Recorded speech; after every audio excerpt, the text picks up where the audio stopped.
Sejam bem-vindos. Esse é o podcast para minhas filhas. Meu nome é Guzo Gus De Luca e eu estou aqui com a minha colega Clarissa Passos. E esse é um podcast feito para duas pessoas muito especiais para mim, a Dorothy, de 5 anos, e a Slata, de 2 anos, quando a gente está gravando. Estamos no nosso 3º episódio e essa história eu batizei ela como a saga de um piercing.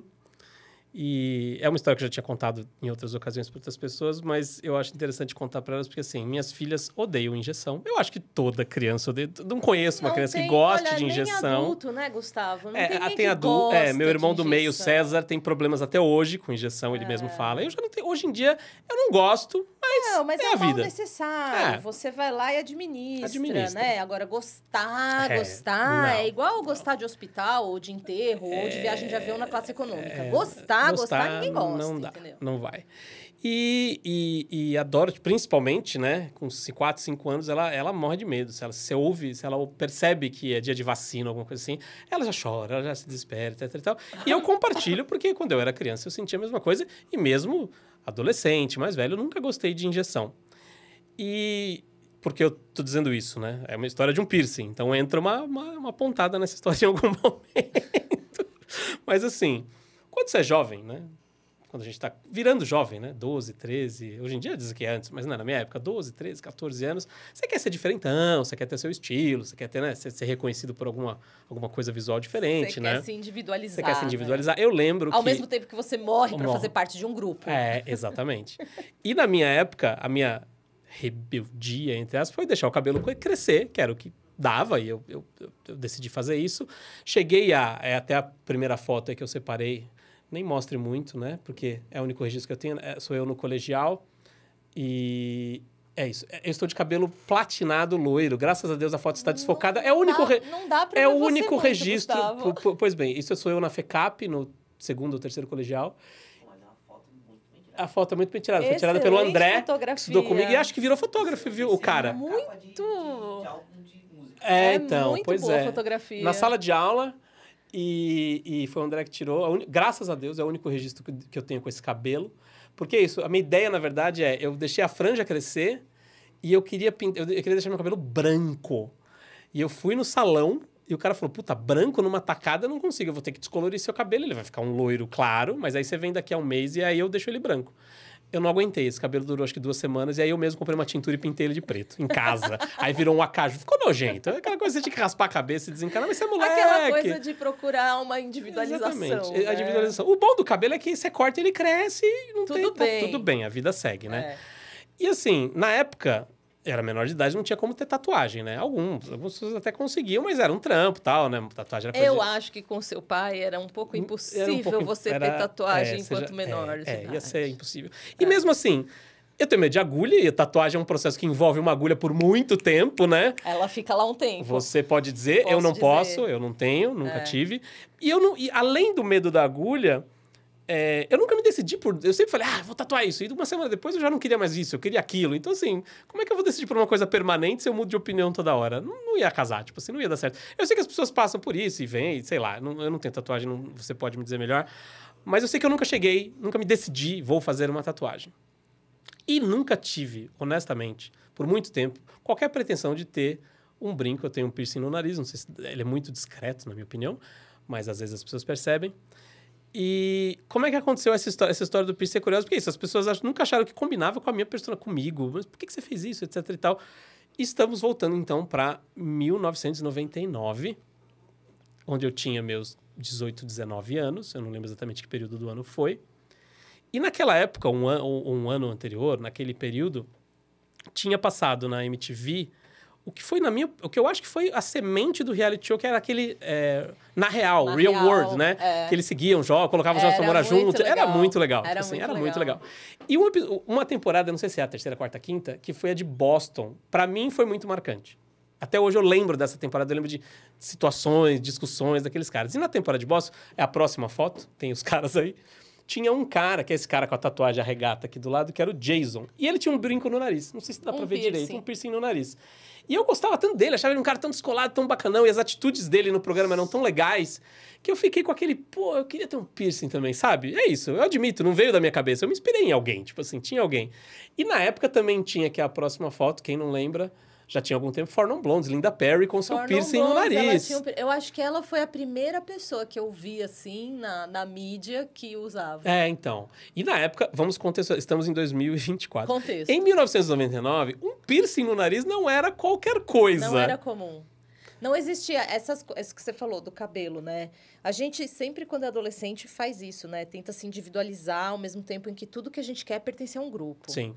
E você falou que deixou crescer o cabelo, que era um pouco um marcador de rebeldia dessa nossa geração, Sim. né? Quando a nossa geração chegou na adolescência, para os meninos, o marcador de rebeldia era o cabelo crescer. Isso era muito comum. Sim.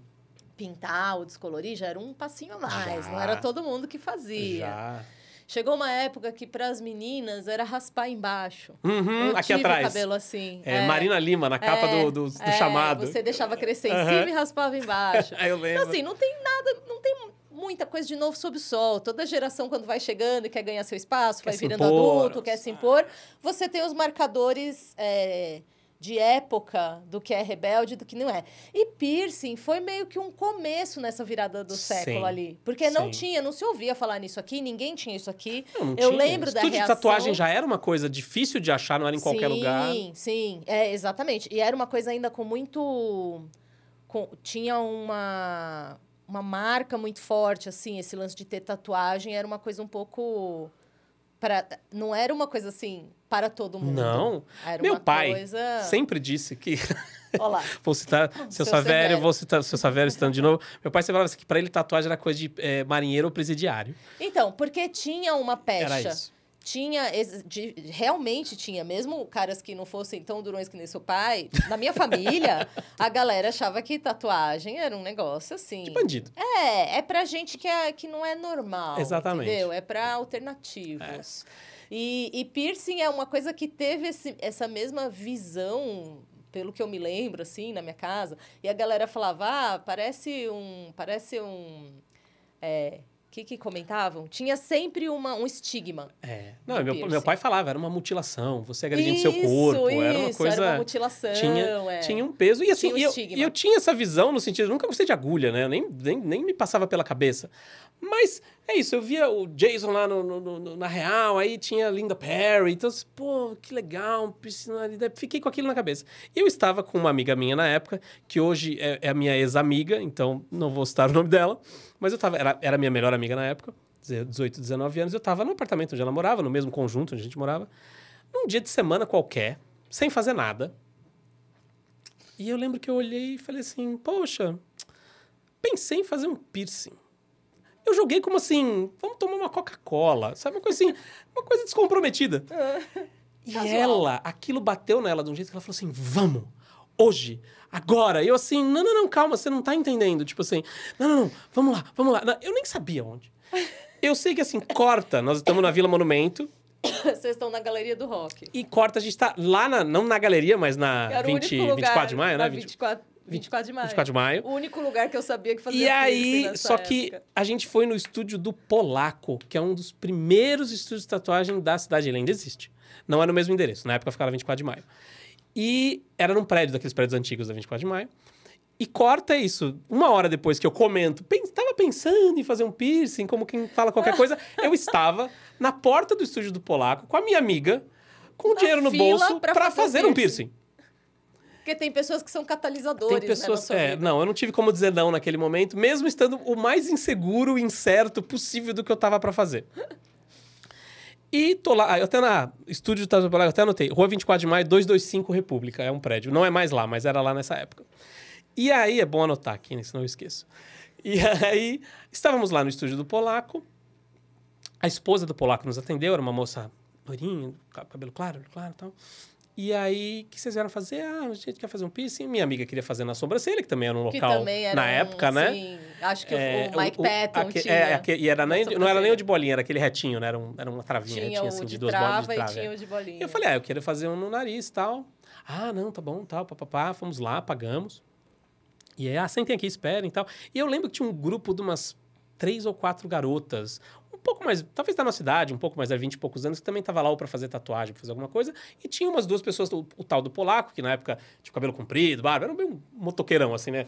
Tatuadão, tatuando alguém, tinha outro cara tatuando alguém, tinha essas meninas esperando pra talvez fazer uma tatuagem, e nós. E aí ela falou que ela ia fazer, a esposa do polaco ia fazer o piercing. E eu tô lá com a minha amiga, que fui ser cavalheiro. Não, eu vou primeiro. E ela falou assim, não, deixa eu fazer primeiro nela. E eu não entendi, mas também não parei pra pensar muito no assunto. Sentou minha amiga numa cadeira, puxou lá com o aparelhinho, né, a sobrancelha dela, passou o fiozinho, minha amiga nem piscou. Foi lá, meteu o bagulho, minha amiga estava com o piercing na sobrancelha. E você tranquilamente falou, falei, nossa, suave. Isso aqui é pra qualquer um. Aí ela foi lá, pediu pra eu sentar numa cadeira, eu sentei numa cadeira, e aquela moça lá, magrinha e tal, ela olha, ela chega, ela mexe no meu nariz, ela olha. Aí ela respira e fala assim, polaco, vem cá. Aí já me deu um primeiro alerta, tipo assim, peraí. Como assim não é você que vai furar meu nariz? Tipo assim, não era esse o trato, a gente não tava aqui, isso era combinado. Você furou, acabei de ver você fazendo da minha amiga. Tranquilamente. Aí veio o polaco, tatuado, aquele cara, barudão, tal, sentou na minha frente e tal, pegou, aí ele pegou um caninho, né, varado. Parece um canudo de metal hoje em dia, né, um canudo de metal. E puxou meu nariz assim, né. Aí ele olhou, pegou uma agulha, foi colocando aqui, medindo. Nisso que ele tá fazendo estudando o que ele vai fazer, e eu tô parado com aquela coisa no meu nariz, assim, eu consigo olhar aquele olhar de soslaio, essa olhar de ladinho assim, e eu vejo a minha amiga falando com a moça que tava de pé aqui do lado, falando sem soltar a voz, falando assim, tipo, vai doer? E a moça fazendo assim. Nisso eu já gelei. Voltando, eu tenho medo de agulha. A moça fazendo assim, que é... Vai. Balançando a cabeça pra cima e pra Vai baixo, ser um negócio. com uma cara. Aí eu falei, ai meu Deus, o que eu tô fazendo aqui? Agora já tá, já paguei, já tô sentado. Aquela sensação, o homem já tá aqui na frente. É a sensação da hora que você baixa a trava de segurança e a montanha-russa sai. Exatamente. O carrinho da montanha-russa sai, começa a andar. Você vai ter que ir. Aí eu lembro perfeitamente. Ele pegou aquela agulha, aí ele fez assim, tuque. E a agulha entrou, mas não varou meu nariz. Então ficou no meio do caminho. Quando isso acontece, a minha pressão vai a 0. E eu lembro que eu estava de camiseta branca e eu fiquei mais branca que a minha camiseta, assim, você vê, né? Pálido, assim. Aí, ele foi lá e forçou de novo. No segundo tuque, fez aquele pac, né? Que aí chegou. E aí varou, né? Então, eu fiquei com um cano no nariz aqui e aquele negócio aqui, aquela agulha no meu nariz, assim. E nisso, acabou. Aí eu fui fazendo assim, né? Eu tava caindo, minha pressão acabou naquele momento, não tinha mais... Ainda bem que você tava numa cadeira. Aí ele me segurou, ou alguém me segurou, porque ele tava lá no... alguém talvez não me deixou cair. E aí ele virou e falou assim, quer esperar um pouco? E eu, não. Meu, eu tô com um negócio. Tipo assim, termina. Me livra disso aqui, pelo amor de Deus. Tipo assim, eu não. Eu falei, não, pode ir. Aí ele foi lá, colocou, e na época era aquele piercing que tinha uma bolinha pra fechar, né? Aquele mais na época tradicional, né? Pá, pôs a bolinha e tal. Aí assim, eu lembro da minha amiga, a esposa do polaco e as outras moças me conduzindo pra um sofá e me deitando no sofá. E eu, meu Deus, né? O único homem lá...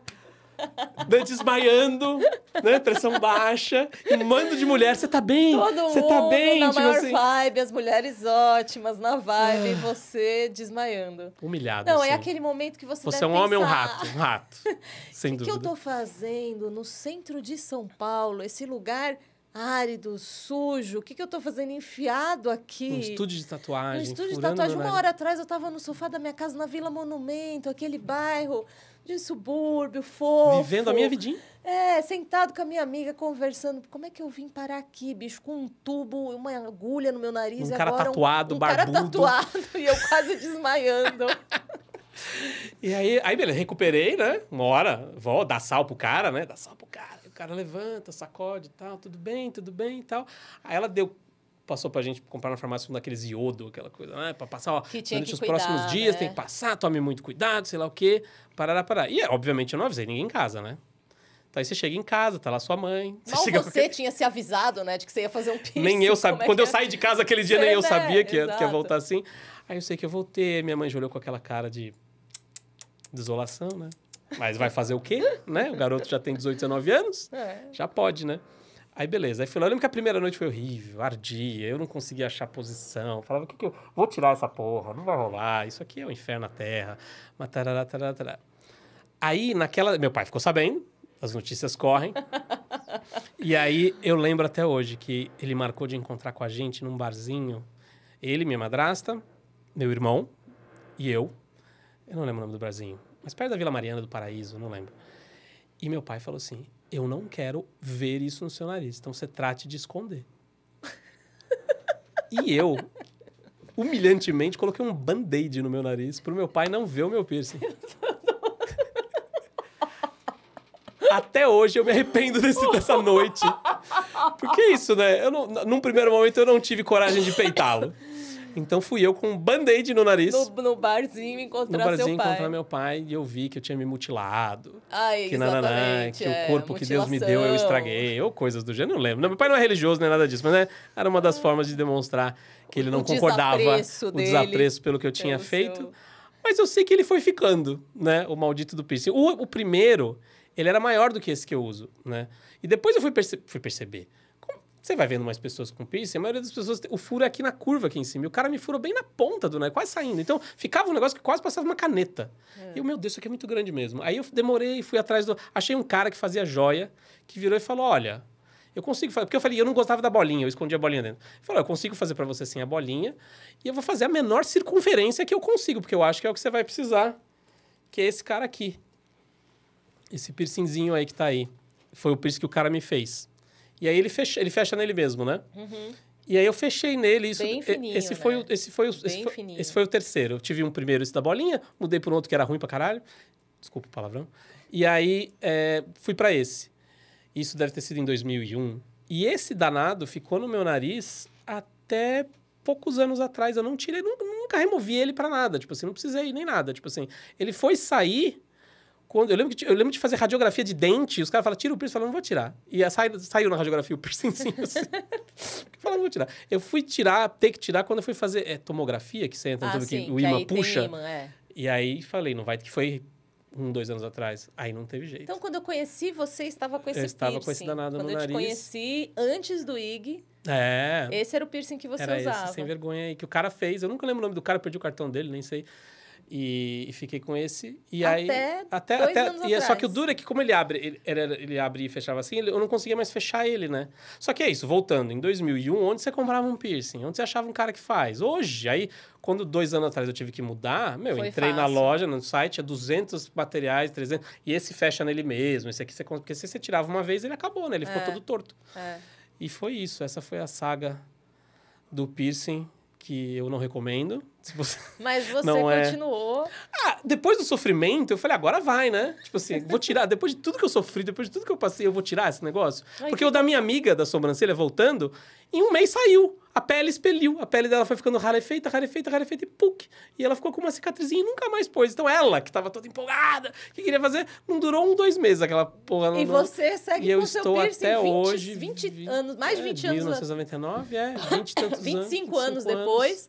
Seu piercing já tem jubileu de prata. Já tem jubileu. E eu lembro, por exemplo... A amiga não é mais amiga. O piercing da amiga não existe mais. Mas as pessoas olham hoje, não é nada. Não é nada, que é isso? Não é nenhum estigma, nada. Você é um pai de família, um senhor, um jornalista que trabalha aí com... É isso. Piercing. É uma besteira, não é nada. Mas em 99 era uma coisa meio...